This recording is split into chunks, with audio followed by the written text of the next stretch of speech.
Hey guys, what's going on? Brandon with Whitetail'd Therapy. It's been a minute. Today is Saturday, November the 1st. Happy post-Halloween. We have been out chasing deer now for, I don't know, solid a week and a half or so.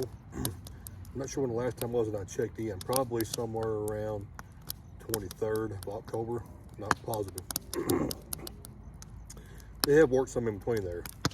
But the last video, I think things had been a little bit tough. We'd seen a few deer, but things were starting to look up. Sign was starting to show up. And they really did. Man, the scrapes exploded.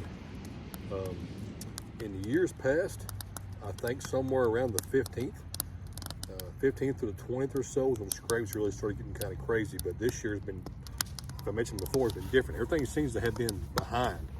The leaves are still really heavy in the trees. The acorns held on a long time, and the scrapes didn't show up until late. So somewhere around the 20th, the scrapes really started to show up. Between the 20th, say a little before then, maybe as early as the 18th or so. But between there and the 25th, 26th, they were just everywhere, and they stayed open. But I think I kind of missed the window. I really hadn't started pushing real hard until said 25th on, and around the, well, starting like around the 30th, all the scrapes I had found had leafed completely over. We had a big rain come through. It rained about 2 days straight, like the 28th and 29th. And I really thought they would have come back and opened the scrapes up, and they did not. Every scrape I've seen so far has been covered up.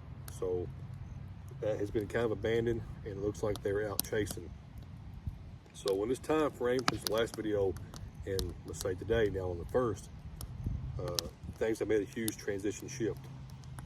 What seemed like the deer were behind, they immediately leaped forwards. So scrapes have died almost overnight, it seems like, and they are on their feet and they're cruising.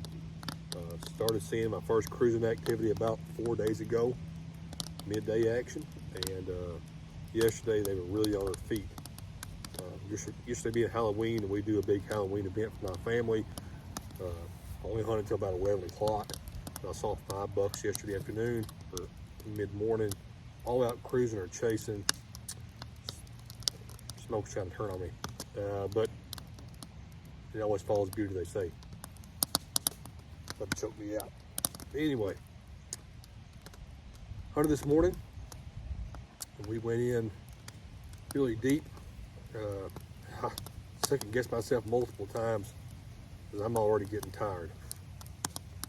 But walked in about a mile. We set up on a proposed rut funnel, one I've never hunted before, but I just had a tremendous amount of confidence in based upon the way it looked on the map. It had all the ingredients to be great, but 0 deer.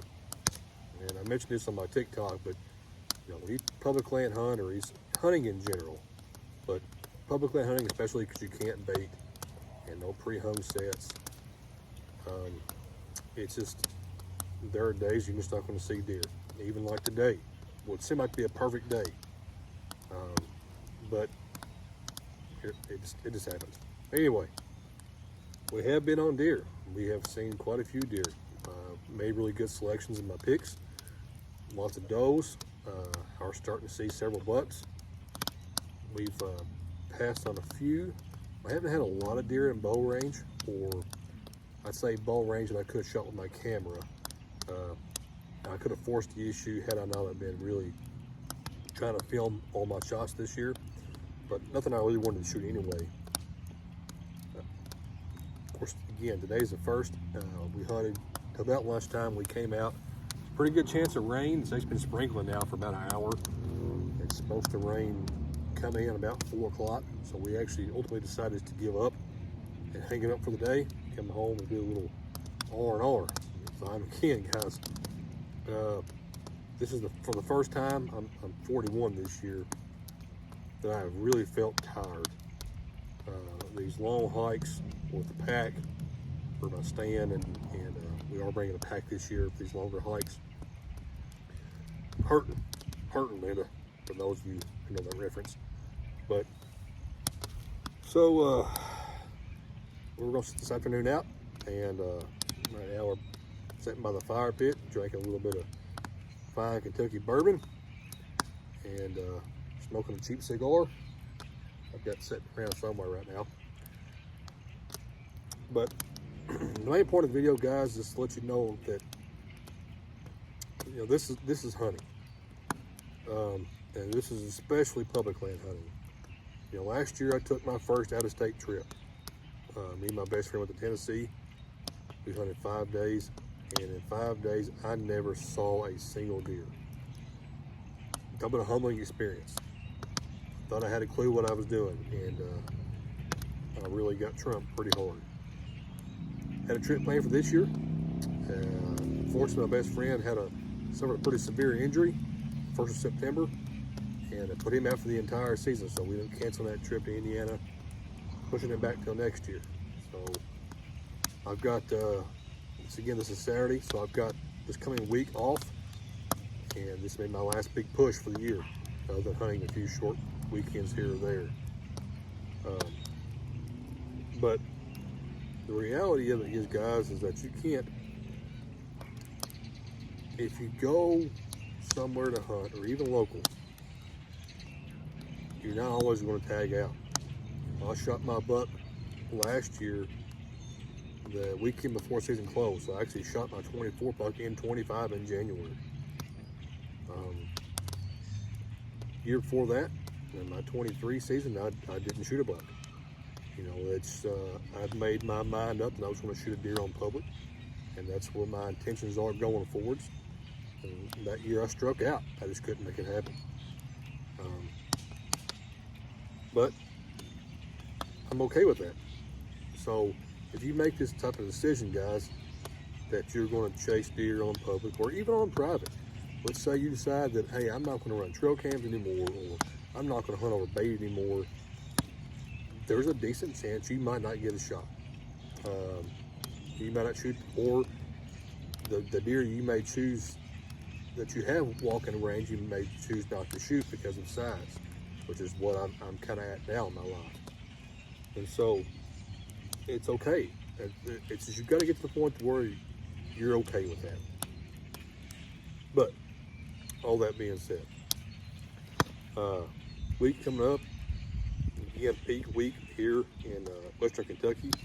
It's been my experience over the years. It's between the 5th and the 10th is really about the best as far as pre-rut chasing, and you start experiencing some lockdown between after the 10th, say 10th to the 15th, and things will kind of open back up again. It's just my own personal experience. But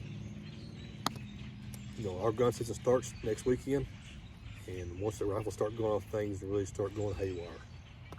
So my goal is to get my kill in before gun season happens.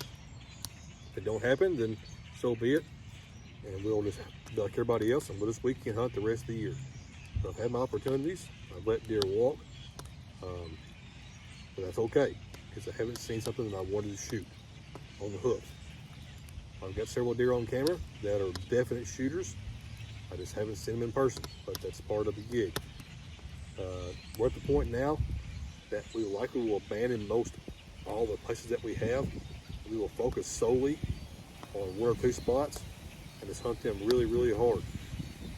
We'll find those rut funnels and just lay in there and hope one walks by us. And that's a good tactic. You can find a tight funnel and just lay in there and ride it out. I know it kind of sucks to think about that sometimes, but again, guys, we're not hunting over bait. We're not hunting food plots. We're just trying to hunt deer and deer sign. And when things get like this and the rut starts happening and pushing does everywhere, one of the best tactics you can do is to lay in a doe bedding area, or between 2 doe bedding areas if you know where they're at, or to find you a nice tight funnel somewhere between food and bedding and just lay in there and just hope one walks by you. But again, guys, I appreciate you following along. I wish I had some better content for you, but my goal for this is that to show you the real side of what hunting is for the average person. I do this also for myself. My main motivation for these videos and for filming my hunts, or filming the action in my hunts, it's just for myself. So I have some reference to look back, and for my kids or my grandkids at some point in time to have something to see dad or granddad. So, you know, if you find the content somewhat entertaining, that's great. If you don't, so be it. No love lost, no sleep lost either way. But yeah, I'm here for the experience. I love it. I love the chase. And so hopefully you can find some connection with someone like myself who's just out there doing the same thing. An everyday guy, got a full-time job with kids. I'm just fortunate enough that I have some flexible vacation time. And I've got a wife that's understanding enough what to do this kind of thing, to spend this kind of time. And at this point in my life, my kids are a little older, so I can get away a little more. So, as always, guys, this is Brandon with Whitetail Therapy. Thank you for following along, and good luck this season.